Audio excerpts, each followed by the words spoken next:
Panibagong video mga ka-Tenix. Ito, magluluto tayo ng dinengdeng na lalagyan ng prinitong isda.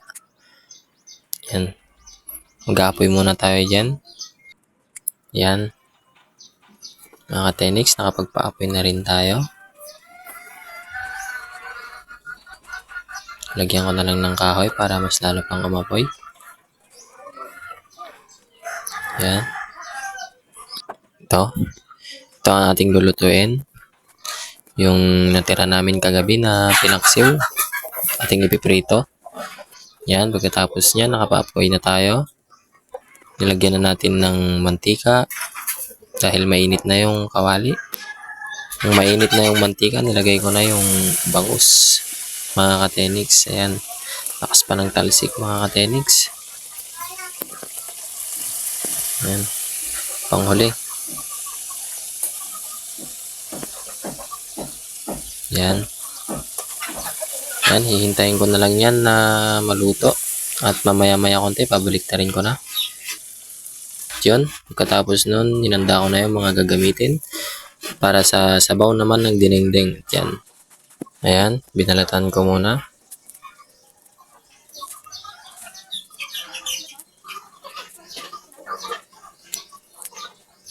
Yan, mga ka-Tenix. Tapos ko ng balatan, hiniwa ko naman ng maliliit lang. Yan, pagkatapos kong hiniwa, nilagay ko na ito sa sabaw. Ayan. Tapos din mga ka-Tenix, at yun, nilagyan ko muna ng bagoong para naman mas lumasa pa. Yan mga ka-Tenix, tapos na. At dadalhin ko na siya doon sa ating paglulutuan. At tinignan ko ang ating prinito ay okay naman na ito. Nag-golden brown na. At binaliktad ko muna yung iba kasi hindi pa luto. Yan mga ka-Tenix. Luto na yung isa. Ayan mga ka-Tenix. Ito, dalawa na lang. Ito nga pala yung kapatid ko. Tutok na tutok sa cellphone, oh. Hi ka, hi. Mag-hi ka. Hey, hi. So, mga ka-Tenix, ito na yung sabaw. Susunod na natin mga ka-Tenix dahil luto naman na ang ating prinito. Ayan, hihintayin ko na lang na kumulo yan ng mga ilang minuto at ilalagay na natin ng malunggay.